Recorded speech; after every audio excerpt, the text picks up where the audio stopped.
Hello నమస్తే welcome to my channel గణితం by Pritam. మన ఫస్ట్ సిరీస్లో 31st వీడియో వచ్చేసి కాంపౌండ్ యాంగిల్స్.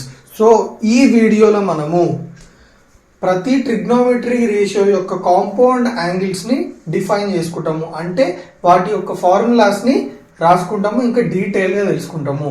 ఓకేనా? సో ఇప్పుడు మన కాన్సెప్ట్ వచ్చేసి ఏంటంటే compound angles. So first of all compound angles అంటే ఏంటి? ఓకే, 2 లేదా 2 కంటే ఎక్కువ యాంగిల్స్ ఉంటే దాన్నే కాంపౌండ్ యాంగిల్స్ అని అంటాం. ఓకే, 2 యాంగిల్స్ లేదా 2 కంటే ఎక్కువ యాంగిల్స్ ఇన్వాల్వ్ అయితే దాన్నే కాంపౌండ్ యాంగిల్స్ అని అంటాం. సో ప్రీవియస్ కాన్సెప్ట్స్లో లేదా ప్రీవియస్ ప్రాబ్లమ్స్లో మనము ఎట్లాంటి కాన్సెప్ట్స్ లేదా ఎట్లాంటి ప్రాబ్లమ్స్ని డీల్ చేసినాము? Sine theta, sin A, tan B, cot C. ఇక్కడ మీరు చూసుకున్నట్టయితే ట్రిగ్నోమెట్రిక్ రేషియోకి ఎన్ని యాంగిల్స్ అసోసియేట్ అయి ఉన్నాయి లేదా ఎన్ని యాంగిల్స్ అటాచ్ అయి ఉన్నాయి? Only 1 angle. చూడండి, ప్రతి ట్రిగ్నోమెట్రిక్ రేషియోకి మనము ఇట్లాంటి కాన్సెప్ట్స్ లేదా ఇట్లాంటి ప్రాబ్లమ్సే డీల్ చేసినాం. ఎక్కడ మనము cot of A plus B ఎక్కడైనా డీల్ చేసినామా మన ప్రీవియస్ కాన్సెప్ట్స్లో ప్రాబ్లమ్స్లో? లేదు.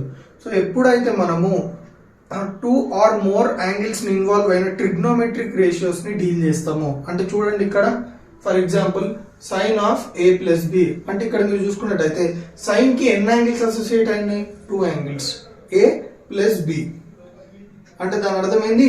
2 యాంగిల్స్ లేదా 2 ఆర్ మోర్ యాంగిల్స్ ఉంటే కాంపౌండ్ యాంగిల్స్ అంటాం. సో ఇప్పుడు మనం ఏం చేస్తామంటే ప్రతి ఒక్క ట్రిగ్నోమెట్రిక్ రేషియోకి ఫార్ములా కనుక్కుంటాం కాంపౌండ్ యాంగిల్స్ కి. ఇప్పుడు చూడండి, sine of A plus B previous దాంట్లో ఎట్లుండే మనకి జస్ట్ సైన్ ఉండే, కానీ ఇక్కడ sine of A plus B, sine of A minus B.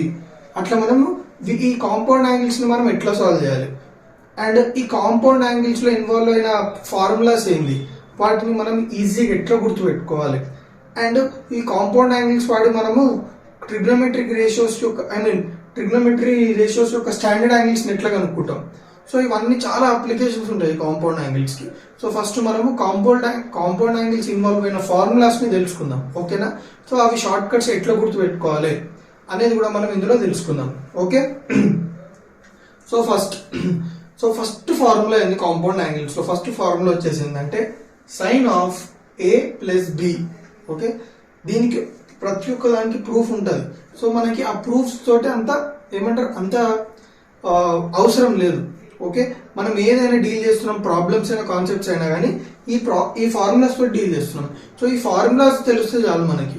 So ఈ ఫార్ములాస్ తెలిస్తే మనం వేరే కాన్సెప్ట్స్ ఈజీగా అర్థం చేసేసుకోవచ్చు. సో వీటి ప్రూఫ్స్ మనకు అవసరం లేదు. ఓకేనా? సో ఇప్పుడు చూడండి, first formula sine of A plus B is equals to sine A cos B plus cos A sine B.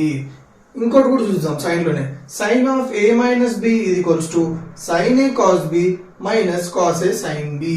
So ఇవి వచ్చేసి సైన్ కి సంబంధించిన ఫార్ములాస్. సో మీరు ఇందులో ఒక్క ఫార్ములా నేర్చుకుంటే సరిపోతుంది, sine of A plus B నేర్చుకుంటే సరిపోతుంది. ఎందుకంటే sine of A minus B అంటే సింపుల్. ఇప్పుడు sine of A plus B లో ఎక్కడైతే ప్లస్ వచ్చిందో అక్కడ మీరు మైనస్ పెట్టేసుకుంటే అది sine of A minus B అయిపోతుంది. సో మీకు just sine of A plus B formula వస్తే చాలు. సో అది కూడా మనం ఎట్లా గుర్తుపెట్టుకోవచ్చు, ఏదైనా ఏమంటారు షార్ట్ కట్ ఉందా అంటే చూడండి, sine of A plus B అనగానే మనము SC ప్లస్ CS అని గుర్తుపెట్టుకోవాలి. ఏమని గుర్తుపెట్టుకోవాలి? SC plus CS. అంటే దాని అర్థమైంది sine A cos B plus cos A sine B. లేదా ఇంకా కొంచెం స్పెసిఫిక్ ఉన్నారనుకోండి, SACB plus CASB. So angles ఎప్పుడైనా ఒకటే ఆర్డర్లో ఉంటాయి, AB. అందుకే నేను AB ని రాయలేదు. లేదా మీకు ఇట్లా గుర్తుకుంటా లేదు, ఇట్లా గుర్తుపెట్టుకోండి, SACB ప్లస్ CASB. సో ఈ షార్ట్ కట్ గుర్తుపెట్టుకున్నారంటే సరిపోతుంది, మీకు 2 ఫార్ములాలు వచ్చేసాయి. ఇప్పుడు sine of A plus B అనగానే SC ప్లస్ CS అని గుర్తుపెట్టుకుంటే సరిపోతుంది. సో క్లియర్గా అర్థమైందా? సిమిలర్ గా sine of A minus B ఏముంది మనకి? Sine A cos B minus cos A sine B. So ఇక్కడ మీరు చూసుకున్నట్టయితే sine of A plus B కి sine of A minus B కి డిఫరెన్స్ ఏంటి చెప్పండి? ఇక్కడ ప్లస్ ఉందా, ఇక్కడ మైనస్ ఉంటుంది, ఇక్కడ ప్లస్ ఉందా, ఇక్కడ మైనస్ ఉంటుంది. సింపుల్, ఏం చేంజ్ లేదు. సో 2 ఫార్ములాలు క్లియర్ అర్థమైనా? ఒకవేళ దీనికి కూడా మీరు షార్ట్ కట్ గుర్తుపెట్టుకోవాలనుకుంటే SC minus CS simple. Sine of A minus B అంటే SC minus CS. So sine తోటి అసోసియేట్ అయిన ఫార్ములాస్ అన్నీ అయిపోయినాయి. Next cos of A plus B. So cos of A plus B formula ఏంది? Cos A cos B minus sine A sine B. Okay, cos of A plus B equals to cos A cos B minus sine A sine B. దానికి short cut ఏంది? CC minus SS. Okay, ఇప్పుడు మన cos of A plus B వచ్చింది అనుకోండి, cos of A minus B కూడా వచ్చేస్తుంది. So చూడండి, ఇక్కడ ప్లస్ ఉంది, ఇక్కడ మైనస్ ఉంది, అవును కదా? ఇప్పుడు రైట్ హ్యాండ్ సైడ్ చూసుకోండి, ఇక్కడ మైనస్ ఉంది, ఇక్కడ ప్లస్ ఉంటుంది. Exactly opposite of cos of A plus B. అర్థమవుతుందా? So cos of A minus B equals to cos A cos B plus sine A sine B.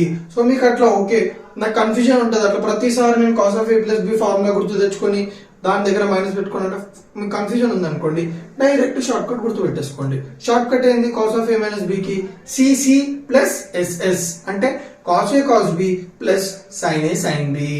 So clear గా అర్థమైంది ఈ రెండు ఫార్ములాలు. నెక్స్ట్ టాన్ కి సంబంధించినవి.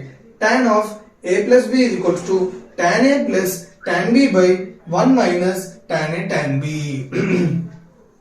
సో క్లియర్ గా అర్థమైందా? నెక్స్ట్ వచ్చేసి tan of A minus B ఇది equals to tan A minus tan B by 1 plus tan A tan B. So దీన్ని మీరు ఎట్లా గుర్తుపెట్టుకుంటారంటే, దీనికి షార్ట్ కట్ అంటూ ఏం లేదు, కానీ మీకు tan of A plus B formula వచ్చేస్తే tan of A minus B formula ఈజీగా వచ్చేస్తుంది. చూడండి, ఇక్కడ మీరు టాన్ ఆఫ్ ఏ ప్లస్ బిలో చూడండి, tan A plus tan B by 1 minus tan A tan B ఉంది. టాన్ ఆఫ్ ఏ మైనస్ బిలో సింపుల్ సింబల్స్ ని మార్చేయండి. ఎక్కడ ప్లస్ ఉంటుందో అక్కడ మైనస్ పెట్టండి, ఎక్కడ మైనస్ ఉంటుందో అక్కడ ప్లస్ పెట్టండి. ఫర్ ఎగ్జాంపుల్ చూడండి, టాన్ ఆఫ్ ఏ ప్లస్ బిలో tan A plus tan B by 1 minus tan A tan B. ఇక్కడ ఏం సింబల్ ఉంది? ప్లస్ ఉంది. ఎగ్జాక్ట్లీ అక్కడనే మైనస్ సింబల్ పెట్టండి.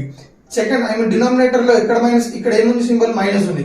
So tan of A minus బిలో డినామినేటర్ లో ప్లస్ పెట్టండి. Simple same formula.